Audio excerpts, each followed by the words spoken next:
بسم اللہ الرحمن الرحیم۔ السلام علیکم۔ میرے ابا کے دوست کی ایک بیٹی تھی جس کا نام تانیہ تھا، لیکن وہ بالکل بھی حسین نہیں تھی بلکہ بہت زیادہ موٹی تھی۔ لیکن میرے والد صاحب نے شاید اپنی زندگی کی سب سے بڑی غلطی یہی کی تھی کہ جب وہ ابھی چھوٹی سی تھی تو اس کا رشتہ میرے لیے اسی وقت پکا کر دیا تھا۔ انکل حفیظ اور میرے والد کی بچپن سے دوستی چلی آ رہی تھی۔ وہ دونوں سگے بھائیوں کی طرح تھے۔ ہمارا ایک دوسرے کے گھر میں آنا جانا لگا رہتا تھا، کوئی پردے والی بات نہیں تھی۔ اور ابا کہتے تھے کہ انہوں نے اپنے دوست بھائی سے وعدہ کیا تھا کہ ان کا دوست بھی بہت زیادہ بیمار تھا۔ ان کی ایک ہی بیٹی تھی، اسی لیے وہ اسے کوئی صدمہ نہیں دینا چاہتے تھے۔ لیکن یہ سوچ کر مجھے دن رات صدمہ ہوتا کہ وہ میری ہونے والی بیوی ہے۔ جب وہ ہمارے گھر آتی تو میں اسے دیکھ کر حیران رہ جاتا۔ وہ مجھے پہلے سے زیادہ موٹی نظر آ رہی تھی۔ سمجھ میں نہیں آتا تھا کہ میں کیا کروں اور کہاں جاؤں۔ اپنی امی کے سامنے عرضی پیش کی تو انہوں نے کہا کہ ویسے تو میں بھی اس رشتے کے حق میں نہیں تھی۔ میں تمہاری شادی اپنی بہن کی بیٹی سے کروانا چاہتی تھی جو بہت خوبصورت تھی۔ میں نے کہا کہ آپ کو میرے لیے موٹی موٹی لڑکیاں ہی ملتی ہیں، مجھ میں کیا خرابی ہے؟ میں تو دبلا پتلا ہوں۔ میری امی نے کہا تو میرا شہزادہ ہے، تجھے نہیں پتا جب عورت کی شادی ہو جاتی ہے پھر وہ ایک دو بچوں کے بعد ویسے ہی موٹی ہو جاتی ہے۔ ابھی پتلی سی لڑکی لے کر آئے گا تو وہ بعد میں بھی تو ایسی ہی ہو جائے گی، اس لیے زیادہ پریشان ہونے کی ضرورت نہیں ہے۔ لڑکی کے نین نقش تو پیارے ہیں، بڑی بڑی آنکھیں ہیں، چھوٹی سی ناک ہے، رنگ گورا ہے، بس تھوڑی موٹی ہے تو اچھی بات ہے، گھر کے کام آسانی سے کرے گی۔ زیادہ پتلی لڑکیوں کو تو ہر ٹائم مسئلے ہوتے ہیں، کمزوری ہوتی ہے، کمزوری سے بچے بھی ضائع ہو جاتے ہیں۔ اور عورت کی شادی کرواتے کس لیے ہیں؟ وہ گھر کے کام کر سکے اور بچے پیدا کر سکے، اس لیے اس کی تھوڑی بہت صحت تو ہونی چاہیے۔ میں نے امی سے کہا، امی آپ کون سی صدی میں جی رہی ہیں؟ آج کل لوگوں کو ایسی بیوی اچھی نہیں لگتی۔ میری ماں نے کہا کہ تیرے باپ نے زبان دی ہے، میں نے ساری زندگی تیرے باپ کی عزت رکھی ہے، اب میں ان کی عزت کم نہیں کرواؤں گی۔ اور وہ لڑکی اتنی بری نہیں ہے، اخلاق کی بہت اچھی ہے، تھوڑی سی موٹی ہے تو کیا ہوا، لیکن وہ تھوڑی سی موٹی نہیں تھی، اس کا وزن تو 90 کلو تھا۔ ابھی ہماری شادی میں 2 مہینے باقی تھے، مجھے لگتا تھا شاید کہ وہ 100 کلو کی ہو جائے گی۔ میں اس سے شادی کو رکوانے کی پوری کوشش کر رہا تھا، لیکن میرے ابا نے کہا کہ ان کے دوست کی طبیعت بہت خراب ہو رہی ہے، اس لیے جلدی جلدی شادی کرنا ہوگی تاکہ وہ اپنی بیٹی کی خوشیاں دیکھ کر جائیں۔ حفیظ چچا کو موت آ رہی تھی اور مجھے بھی ایسا لگتا تھا کہ مرنے والا میں بھی ہوں۔ مجھے سمجھ نہیں آتا تھا کہ میں کیا کروں۔ میں یہاں سب کو منانے کے لیے بیٹھا تھا، ادھر شادی کی تاریخ بھی فائنل ہو گئی۔ زبردستی میری شادی تانیہ سے کروا دی گئی۔ میں نے ان کو آخری دفعہ ضرور کہا تھا کہ میں اس سے شادی نہیں کرنا چاہتا، آپ لوگ میرے ساتھ غلط کر رہے ہیں، میں کوئی لڑکی نہیں ہوں جو آپ مجھے اپنے خاندان کی رسموں میں الجھا کر میری شادی کروا رہے ہیں۔ لڑکیوں کے کندھوں پر ماں باپ کی عزت کا بوجھ ہوتا ہے، لڑکوں کے کندھوں پر تو نہیں۔ اس بات پر میرے ابا نے مجھے تھپڑ مارنے کی کوشش کی اور کہا کہ لڑکوں کے کندھے پر بھی ہوتا ہے، اس عمر میں اب تو میری بےعزتی کروائے گا۔ میں اپنے مرتے ہوئے دوست کو انکار کر دوں، سارا خاندان باتیں کرے گا، اور تیری شادی کس سے کرواؤں؟ اگر اب تو نے اس طرح کی کوئی بات کی یا پھر شادی کے بعد اس لڑکی کو خوش نہیں رکھا تو میں تجھے گھر سے نکال دوں گا۔ اس بات پر تو میری ماں نے بھی کہا، آپ کیسی باتیں کر رہے ہیں؟ لیکن میرے ابا نے کہا کہ میں بالکل ٹھیک کہہ رہا ہوں، ہماری اپنی کوئی بیٹی نہیں ہے، ہمیں کیا پتا بیٹی والوں کے دکھ کیا ہوتے ہیں، کس طرح وہ اپنی بیٹی کسی غیر کے ساتھ بھیج دیتے ہیں۔ میرے ابا نے میری ماں سے کہا کہ شادی کے بعد اس نے تانیہ سے کوئی بدتمیزی کی تو وہ اسے گھر سے نکال دے گا۔ بس پھر میں مجبور ہو گیا اور میری شادی کروا دی گئی، مجھے قربان کر دیا گیا۔ لوگ مذاق میں کہہ رہے تھے کہ یہ شادی نہیں بربادی ہو رہی ہے۔ شادی والی رات میں گھر سے غائب ہو گیا کیونکہ میں کمرے میں جانا نہیں چاہتا تھا، لیکن یہ میری سب سے بڑی بے وقوفی تھی کیونکہ کبھی نہ کبھی تو مجھے کمرے میں جانا ہی تھا۔ میرے ماں باپ بھی آرام سے بیٹھنے والے نہیں تھے، مجھے لگا کہ شادی سے تھک گئے ہوں گے، جا کر سو جائیں گے، لیکن ابا میری تلاش میں نکل پڑے۔ بچپن سے مجھے جانتے تھے، ان کو پتا تھا کہ میں کہاں گیا ہوں گا۔ میں دوست کے گھر گیا تھا، ابا بھی وہیں آ گئے۔ دوست نے جھوٹ بول دیا کہ محسن یہاں نہیں آیا۔ ابا نے ایک تھپڑ اسے لگایا اور اندر آ کر ایک تھپڑ مجھے لگا دیا۔ اس کے بعد وہاں سے ابا نے مجھے مارنا شروع کیا اور گھر تک مجھے دھکے دیتے رہے، تھپڑ مارتے رہے، گالیاں دیتے رہے۔ اس کے بعد مجھے کمرے کے قریب لے جا کر کمرے کے اندر دھکا دے دیا۔ میں اندر گیا نہیں تھا بلکہ اندر گرا تھا۔ میری بیوی بھی حیران تھی کہ میرے والد صاحب نے کہا آج کے بعد کوئی اس طرح کی حرکت کی تو اٹھا کر گھر سے باہر پھینک دوں گا۔ سارے مہمان بھی حیران تھے، بلکہ مہمان تو مجھ پر ہنس رہے تھے کہ بڑا ہیرو بنا پھرتا ہے اور کس طرح کی بیوی ملی ہے۔ میری بیوی تیار ہو کر تو اچھی لگ رہی تھی، لیکن اس کا بھاری بھرکم وجود کسی طرح بھی چھپ نہ سکا۔ میں جا کر چپ چاپ سو گیا۔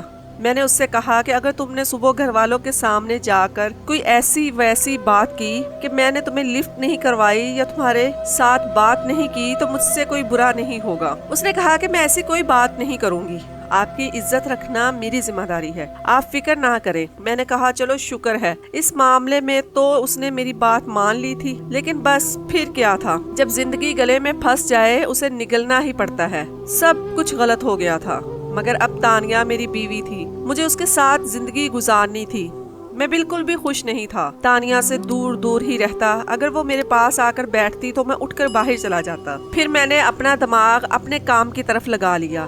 زندگی اسی طرح گزرنے لگی۔ جب کسی جگہ بہت سے رشتہ دار جمع ہو جاتے تو میرے ابا ہنس کر سب کو بتاتے کہ یہ شادی والے دن بھاگ گیا تھا، لیکن میں بھی بڑا ضدی انسان ہوں، اسے پکڑ کر لے آیا، 2-4 اسے لگا کر اوپر کمرے میں دھکا دے دیا اور کہا کہ اب یہی تیری بیوی ہے، تو نے آئندہ اس طرح کی حرکت کی تو میں بھی تیرا باپ ہوں، تجھے ایسا سبق سکھاؤں گا کہ ساری زندگی یاد رکھیں گا۔ اس کے بعد سے ایسا تیر کی طرح سیدھا ہوا ہے کہ دوبارہ ایسی ویسی کوئی حرکت نہیں کی۔ وہ میری بیوی سے بھی بار بار کہتے کہ یہ تنگ تو نہیں کرتا، سب ٹھیک تو ہے نا، باتیں تو نہیں سناتا، تب وہ کہتی کہ نہیں ایسا کچھ نہیں ہے، جبکہ میں غصے میں کبھی نہ کبھی اسے کوئی نہ کوئی بات کہہ دیتا تھا، مگر وہ اس معاملے میں اچھی تھی، میری باتیں باہر نہیں بتاتی تھی۔ ابو تو اس کے آنے سے بہت خوش تھے۔ اب اس کے والد صاحب بھی اس دنیا سے جا چکے تھے، اس لیے ابا اس سے بہت زیادہ پیار کرتے تھے۔ تانیہ گھر کے کام بھی اچھے طریقے سے کر لیتی تھی۔ وہ موٹی ضرور تھی لیکن سست نہیں تھی، لیکن اب سب میرے پیچھے پڑے تھے کہ جلدی جلدی کوئی خوشخبری سنایا، کیونکہ شادی کو 7 مہینے ہو گئے تھے مگر ابھی تک کوئی خوشخبری نہیں آئی تھی۔ وجہ یہ تھی کہ میں خود ہی اس سے بچہ پیدا نہیں کرنا چاہتا تھا۔ اگر وہ بچے پیدا کرتی تو پھر شاید دروازے سے بھی اندر نہ آ پاتی، اس لیے میں نے کہا بس ایسے ہی زندگی گزرتی رہے گی، میں اس کا اتنا وجود مشکل سے برداشت کر رہا ہوں، بچے پیدا ہو جائیں گے تو پھر کیا ہوگا، مجھے تو بستر سے نیچے دھکا دے دے گی، بستر پر میری تو جگہ ہی نہیں بچے گی۔ لیکن یہ تو اندر کی بات تھی، میں سب کے سامنے کوئی ایسی بات نہیں کر سکتا تھا، مگر سب گھر والے پیچھے پڑے تھے کہ بچہ کب پیدا ہوگا، اس لیے میں شرمندہ تھا۔ ایک روز میرے دوست نے کہا کہ بچہ نہ پیدا کرنے سے تیری بیوی پتلی تو نہیں ہو جائے گی، ہر روز ماں باپ کی باتیں سنتے ہو، بچہ پیدا کر لو، اچھی بات ہے، گھر میں بچہ آ جائے گا تو ماں باپ کا دھیان اسی طرف لگ جائے گا۔ میں نے دوست کی بات مان لی اور 10 ماہ بعد ہمارا بچہ بھی اس دنیا میں آ گیا۔ اللہ تعالیٰ نے مجھے ایک پیارے سے بیٹے سے نواز دیا۔ سارے خوش تھے، وہ سمجھتے تھے کہ سب کچھ ٹھیک ہے، لیکن میں اس شادی اور زندگی سے بالکل بھی خوش نہیں تھا۔ ایسے لگتا تھا گلے میں ڈھول باندھا ہوا ہے، ڈھول بھی اتنا بھاری کہ اٹھایا ہی نہیں جاتا تھا۔ ایک روز رکشے میں مجھے ایک آدمی ملا اور مجھ سے متاثر ہو کر کہنے لگا کہ اسے اپنی بیٹی کے لیے رکشہ لگوانا ہے، اس کی بیٹی کو کالج چھوڑنا اور لینا ہے۔ وہ آدمی مجھے میرے منہ مانگے پیسے دینے کو تیار تھا، اس لیے میں نے حامی بھر لی اور اگلے روز میں اس کی بیٹی کو لینے چلا گیا۔ اس کا نام نمرا تھا۔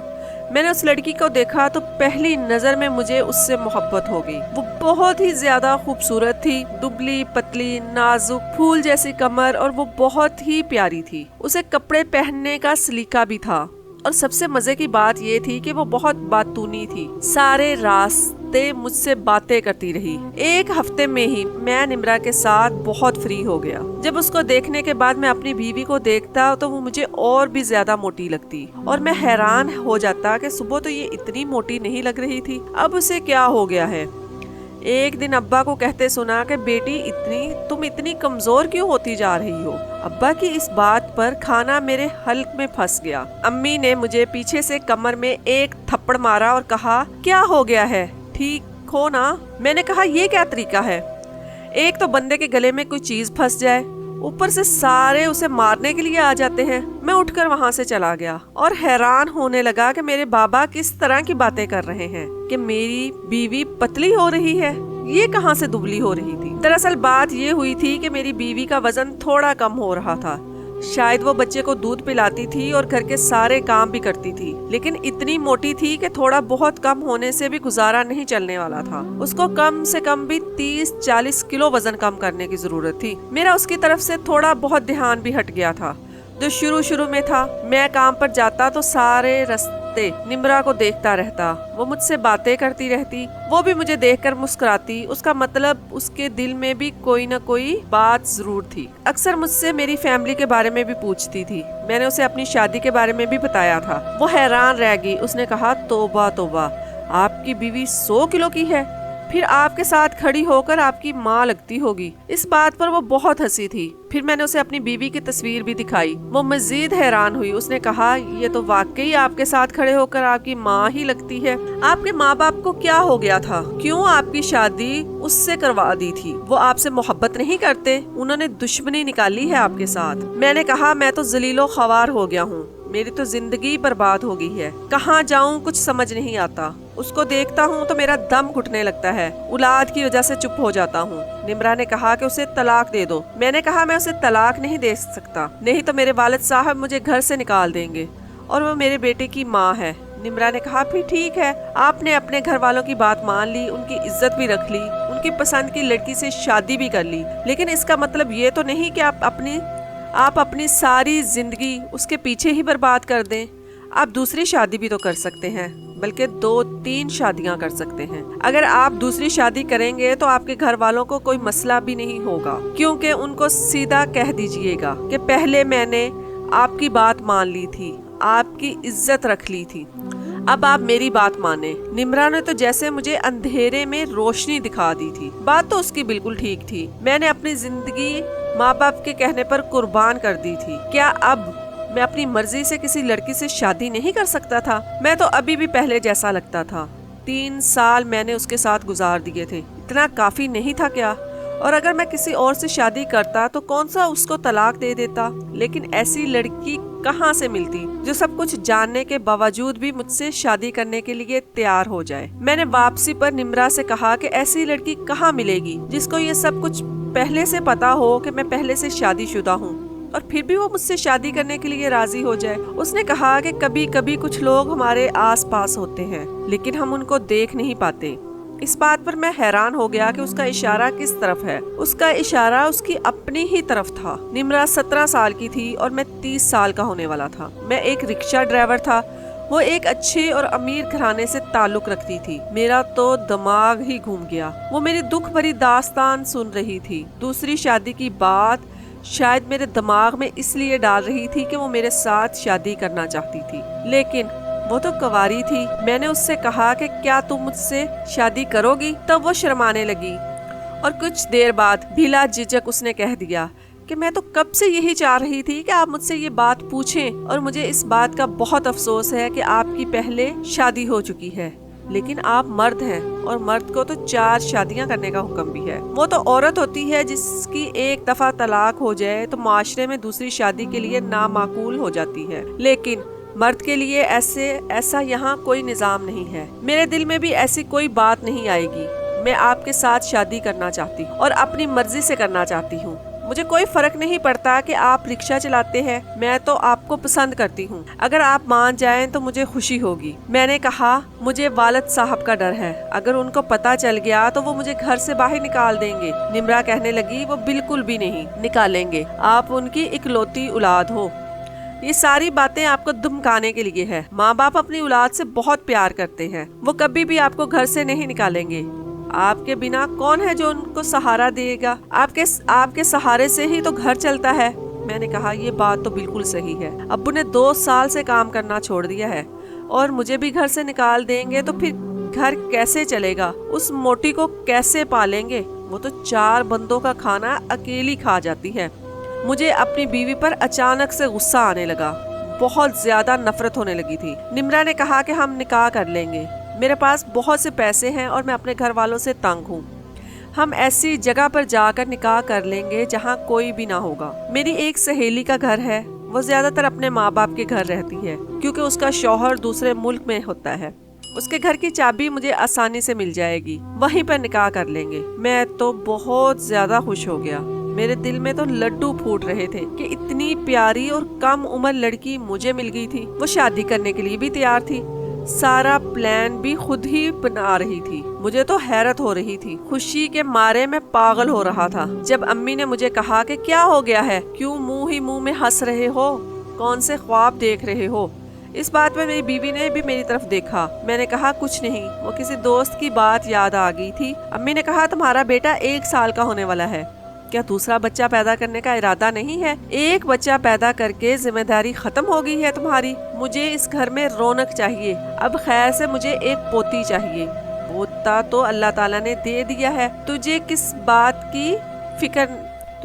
बात की फिक्र नहीं है। शादी के शुरू में जल्दी जल्दी बच्चे पैदा हो जाएं तो बेहतर है, वरना बाद में मसले बन जाते हैं। इसके बाद तो तुम भी बूढ़े हो जाओगे और तुम्हारी बीवी भी बूढ़ी हो जाएगी, फिर बच्चे कहाँ से पैदा होंगे? एक ही दफा सारी मुसीबत उठा लो, बाद में परेशानी नहीं होगी। मैं हैरान रह गया कि मेरी माँ को बच्चे पैदा करने की पड़ी है। मैं अपनी जिंदगी के बारे में सोच रहा हूँ। मैंने अम्मा को कह दिया कि हाँ ठीक है, आपकी बात मान लूंगा, लेकिन मैंने निम्रा को कहा कि हम इसी हफ्ते निकाह करेंगे, हमें ये जल्दी करना होगा। उसने अपनी सहेली से घर ले लिया और वहीं पर तैयार हुई। मैंने उसके लिए सारा सामान ला कर दिया, वो दुल्हन बन चुकी थी। मैंने 4 गवाहों का इंतजाम भी कर लिया। निकाह की रस्म के लिए मौलवी साहब को बुलाया, वो अंदर कमरे में बैठी थी। मौलवी साहब अंदर गए, उन्होंने मुझे कहा कि लड़की ने दस्तखत कर दिए हैं। निम्रा ने अपनी एक सहेली को भी बुलाया था जिसने बुर्का पहना हुआ था। मैंने 3 बार कबूल है बोलकर दस्तखत कर दिए थे। मेरा निम्रा के साथ निकाह हो गया था। मैं खुशी से फूले नहीं समा रहा था। सारे गवाह और मौलवी साहब वहाँ से चले गए। निम्रा घूंघट ओढ़ कर बैठी थी। मैं कमरे में दाखिल हुआ तो मुझे ऐसा लगा आज मेरी पहली शादी हुई है और आज मेरी जिंदगी शुरू होगी। जब मैं आगे बढ़ा, वो अपना लहंगा फैलाकर बैठी थी, इसीलिए ऐसी लग रही थी। मैंने जैसे ही जाकर उसका घूंघट उठाया, मेरे तो कदमों तले से जमीन निकल गई। मुझे ऐसा लगा कि किसी ने मेरी गर्दन दबा दी। मैंने अपने दिल पर हाथ रख लिया, क्योंकि मेरे सामने निम्रा नहीं बल्कि मेरी अपनी ही बीवी बैठी थी, जो आज फिर से दुल्हन बनी हुई थी। लेकिन वो आज तो बड़ी स्मार्ट लग रही थी और खूबसूरत भी। मैंने कहा तुम यहाँ क्या कर रही हो? मेरी बीवी ने कहा मैं जो कर रही हूँ वो छोड़ो, मुझे आप बताओ आप यहाँ क्या कर रहे हैं? मुझे धोखा दे रहे हैं? दूसरी शादी करने चले थे और वो भी मेरी इजाजत के बगैर। मेरे माँ बाप भी वहाँ पर आ गए। मेरे माँ बाप ने मुझे बहुत बातें सुनाई। उन्होंने कहा बदतमीज, तुझे शर्म ना आई? मैंने देखा तो निम्रा भी वहीं खड़ी मुस्कुरा रही थी। उसने कहा हमारा कोई निकाह नहीं हुआ, क्योंकि जब मौलवी साहब अंदर आए थे तो मैंने उस पर दस्तखत नहीं किए थे, बल्कि आपकी बीवी ने किए थे। आपकी बीवी मेरी कजन है, मेरे मामू की बेटी है। जब आपने मुझे तानिया की तस्वीर दिखाई थी, मुझे समझ आ गई थी। उसके बाद मैंने उसे फोन पर सब कुछ बता दिया और उसके साथ ही मिलकर ये प्लान बनाया। और तानिया को भी एहसास हो गया कि उसके साथ आप खुश नहीं हैं। उसने फौरन एक लेडीज जिम ज्वाइन की और देखें आज तानिया कितनी खूबसूरत और स्मार्ट लग रही है। निम्रा की बात बिल्कुल ठीक थी, तानिया तो बहुत बदल गई थी। फिर तानिया कहने लगी कि हम देखना चाहते थे कि आप किस हद तक जा सकते हैं। आप तो आखिरी हद तक चले गए। आज मुझे अपनी बीवी बहुत अच्छी और खूबसूरत लग रही थी। वो दुबली पतली हो गई थी। मैंने अपनी बीवी से माफी मांगी। जब तक वो मुझे माफ ना करती, मेरे माँ बाप भी मुझे माफ नहीं करने वाले थे। फिर मेरी बीवी ने मुझे माफ कर दिया। इसके बाद मैंने तो अपनी बीवी को कबूल कर लिया, अब उसी के साथ रहता हूँ। अब आप मुझे बताएं मैंने ठीक किया या गलत? और निम्रा ने जो मेरे साथ किया, मुझे उसे माफ करना चाहिए या नहीं? क्योंकि उसने मेरे जज्बात के साथ खेला था।